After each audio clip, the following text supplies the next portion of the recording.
All right, here we are again. Curtis, Cruz, thank you for joining us. My name is Jason Aspis, president of UPA-A, along with Curtis Cruz, the lead engineer for Pickle Pro Labs. We had a great weekend this weekend at Racket X down in Miami. Curtis, are you recovered? I am. It was a long couple of days of travel, but a lot of good people, a lot of really good conversations, a lot of interesting conversations. So yeah, absolutely. It was fun to see. Actually, it was the first time I've ever seen padel or paddle played in person. So that was it was interesting to see it as well. Yeah, it was a great crowd. A lot of Padel people. Padel is definitely a very kind of flashy, very Miami, very, Spanish, European, South American sport that it has a definitely different vibe than pickleball, but it's pretty cool and quite amazing to watch. So that was good. Good to see that and got to see a lot of pickleball people down there. We were both on different panels down there. I was on a more contentious one than you were on, but it was interesting. I was on a panel with, it was being moderated by Nick Bajanic,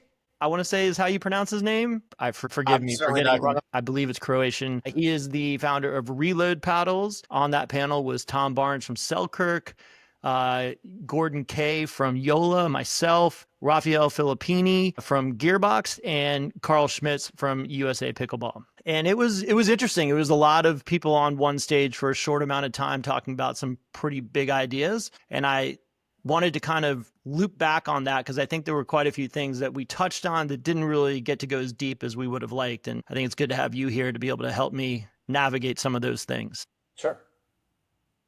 The first and foremost, one of the issues that it seemed to pop up a few times on that panel was when we say that we are testing only for the pro game. They took some issue with that because the paddles that have UPA-A stamp on it ultimately can be sold to amateurs and to the public for rec play. And some of the manufacturers on that panel took umbrage to that, and I guess thought that maybe was disingenuous of what we're saying, but we're testing for the pro game. What manufacturers do outside of the pro game is up to them. It's a free market out there. I can't stop anybody from doing whatever they want. I control the pro game. That's the authority that we have for UPA events only. So it's a pretty limited, authority that we have. But I will say that, obviously anybody can sell anything out there. There are no legalities to this. We see EVA foam paddles that get sold in the marketplace that don't have any stamp on it. And unfortunately, I see that as a trend. I'm seeing more and more of that. Particularly, you go way down to wooden paddles. A lot of them don't get any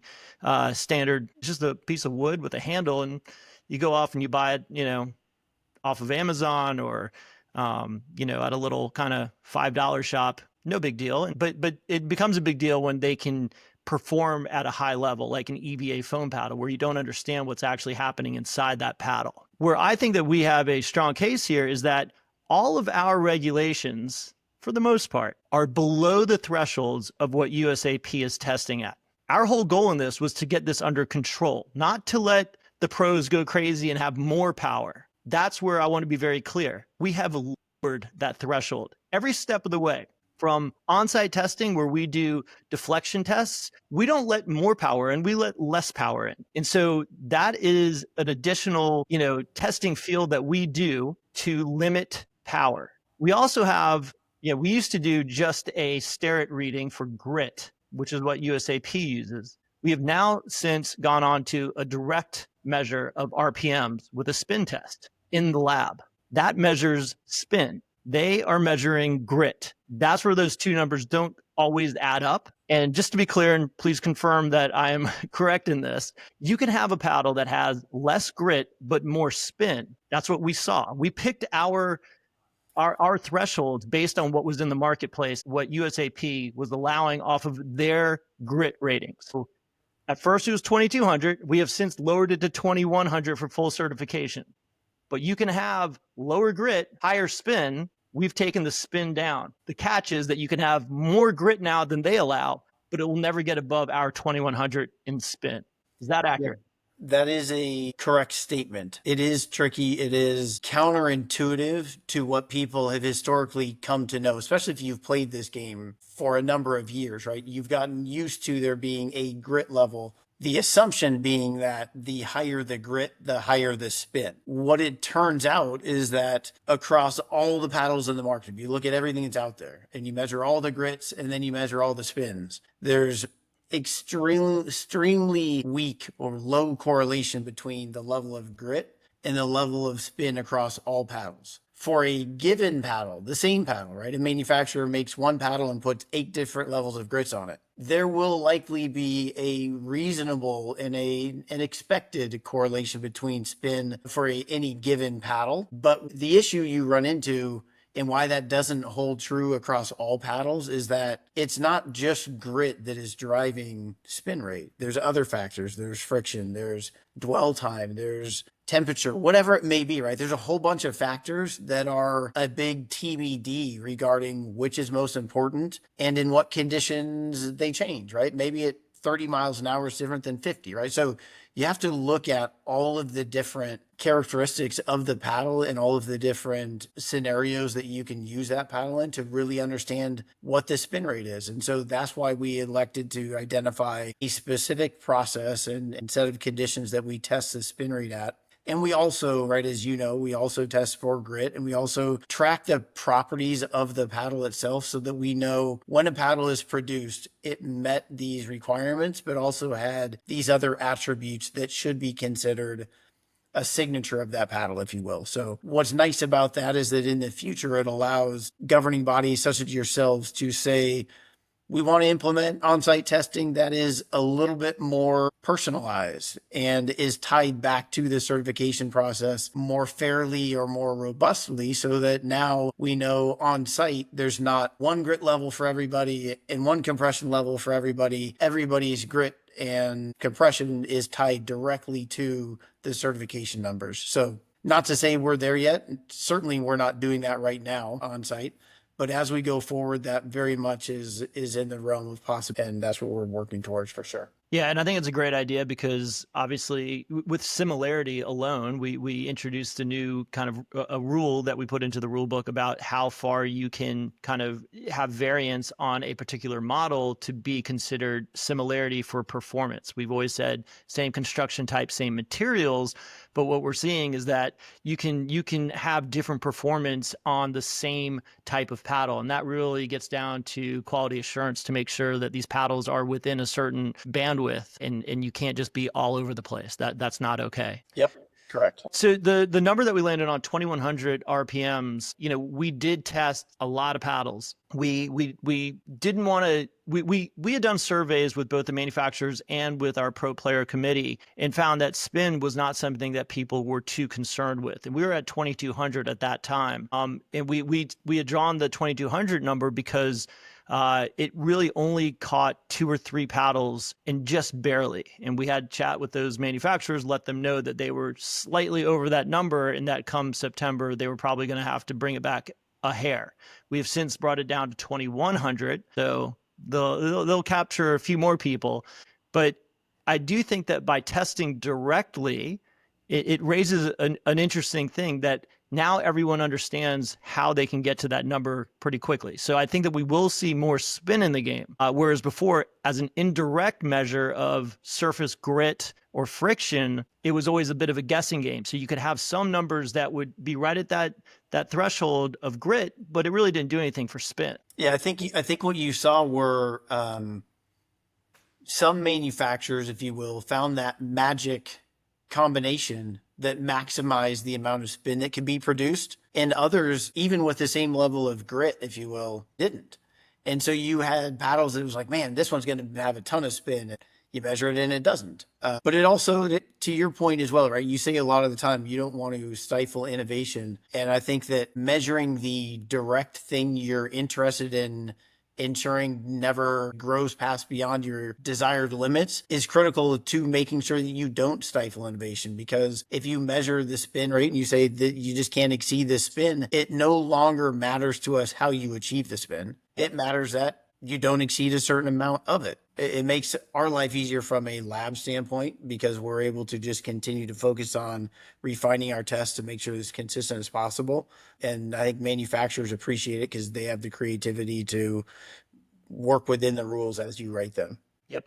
One of the questions that Rafael Filippini brought up on the panel. He was talking about an ASTM, and I wanted you to help us understand what an ASTM is, because I know that BB Core for baseball is based on an ASTM, and I know that USA Pickleball is essentially using the direct ASTM for that BB Core test in their lab test, I believe. I know that we've taken a hard look at that. You're one of the authors of that ASTM, I believe. And how have we applied it differently? Yeah, so ASTM standards are I don't know when they got their start, long, long, long ago, but coming from industry, meaning there had to be some sort of common language that people spoke, right? So if you were talking about you're manufacturing steel in 8 different facilities, well, whose is the strongest? How do we measure strength? And so there had to be agreed upon standards put in place to say, there is no right or wrong. There's lots of ways you can test these things,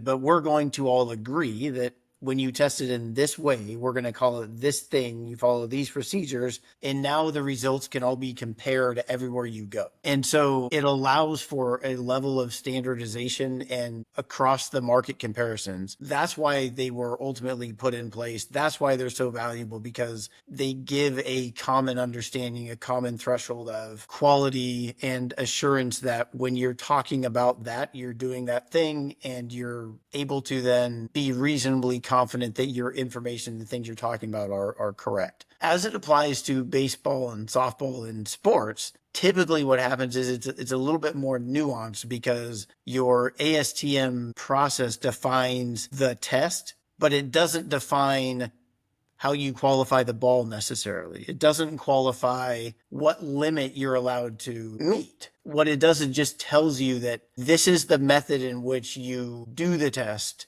and whatever the result is, someone else, the governing bodies, can decide on their own. But when you set those thresholds, use these processes. And so everything we've done for PP Core is built on the back of the ASTM documents that have been developed over the last 20 years now in baseball and softball. So reasonable people can discuss and have different opinions on whether there needs to be a specific PB Core standard for ASTM, or if we just leverage the existing similar documents. There's definitely different things we do, but do you just add an addendum to the current ASTM? Is it an updated version that kind of splits into two similar things, or do you have enough new information that you create a new document? Frankly, over the next 18 or 24 months, that'll be debated ad nauseum in these meetings, and they'll decide if it needs to be 2 documents or 1 document, whatever. But the reality is that a lot of academics, people from industry, a lot of really smart people will have the opportunity to debate exactly what they believe needs to be incorporated into the standard process and why. And ultimately, I think that's a good thing. It is oftentimes slow, usually also painful, but it leads to a good place.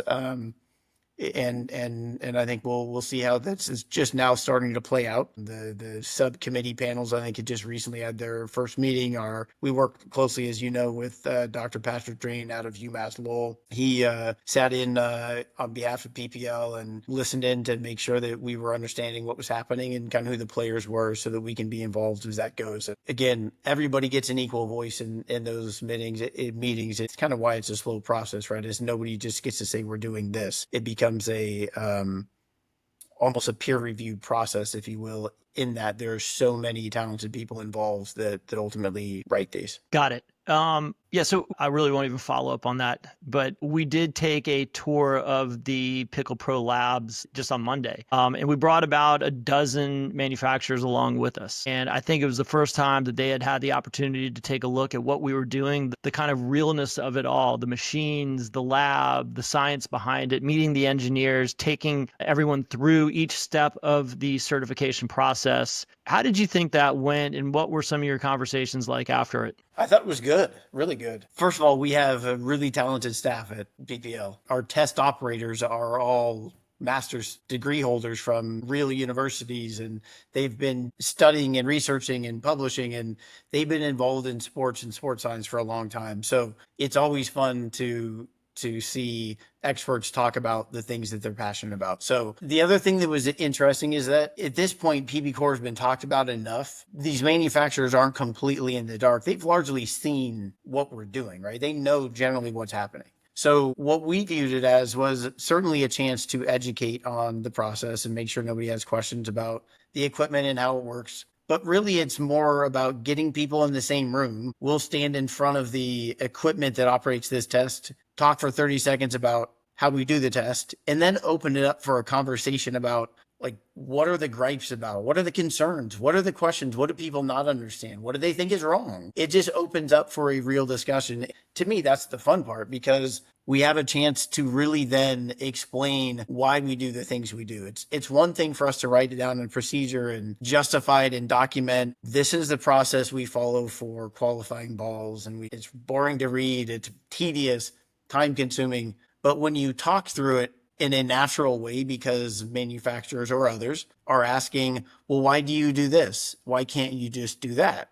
Then we can explain that. And then that leads to, and when you do this, you learn this, and then you go to this next step, and then this next step. And so it becomes a really organic way to walk through the research in a way that doesn't come across as lecturing, right? We're not there to tell everybody that we have solved the world's problems and this is exactly how things have to be done. It's that these are the processes that exist. This is how we believe we are optimizing them. And these are the things we're continuing to look at, because it's a continuous evolution. We will always, like, tomorrow will be better than today, and the day after that will be better than tomorrow. You will always make improvements that refine the resolution of the test and make it tighter and tighter and tighter and better. So anyway, it's a fun process. It's what we do. It's what we're paid to do, and we're certainly excited about making good progress and working with the manufacturers to help everyone understand what we're doing, and working with Patrick Drain and his resources up in UMass Lowell to make sure that we're not just implementing processes the right way, but also researching the right things to make sure that we're not overlooking things or ignoring